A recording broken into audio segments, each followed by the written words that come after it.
All right, guys, here we go. Everyone out there asking about what's the next move for Bitcoin in the stock market. So let's take a look at a few things. Number one, if you're thinking about dipping your toe in this market right now regarding crypto and in particular Bitcoin, it might not be the smartest move you've ever made, okay? And in all seriousness, we're very overextended. We're on a time count here, and even the RSI is like way overbought. I don't think we've been in that location since way back in, what is this, 2021 or so. But anyway, yeah, we're a little overextended above everything. One thing I'll point out, I'll give you a freebie here.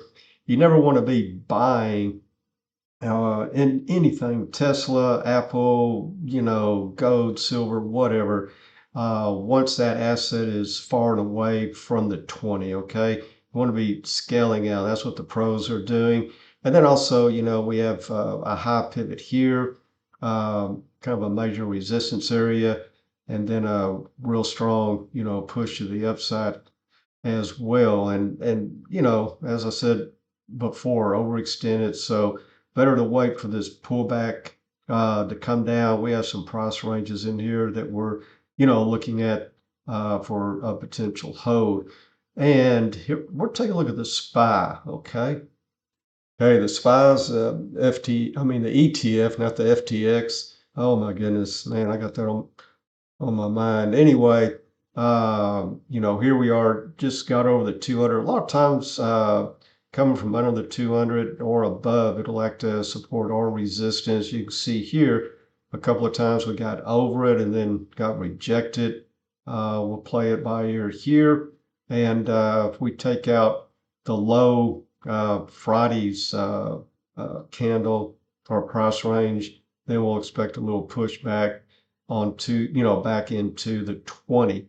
Now, if the 20, starts curling up, supporting price and crosses the 200, and we end up, a pullback and then a run like this with a W formation, and the pullback holds the 20 and bounces off the 20 or lands on the 20 like an Olympic gymnast, and then proceeds upward.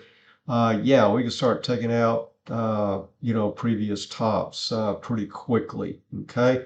So, sideways to down, let that 20 catch up with price.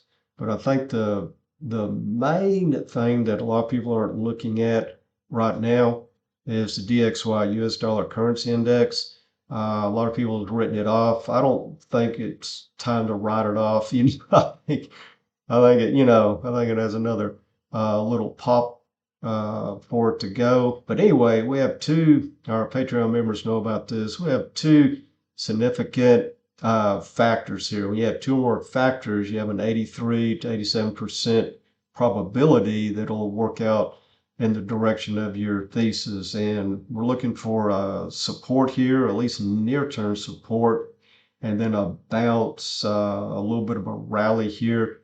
Now, how far back up, we go, that'll be kind of a day-to-day situation. But when we start moving to the upside, that's when you'll see, pullbacks in your crypto, your metals, stocks, so on and so forth. So that's, where we see if those two things come together at the same time, meaning that the stocks, cryptos, etc., start hitting major resistance points on their way up when the dollar is hitting a significant support level.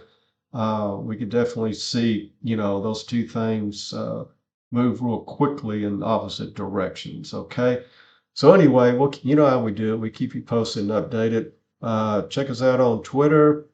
Check out our Patreon member site, and we will see you on the charts.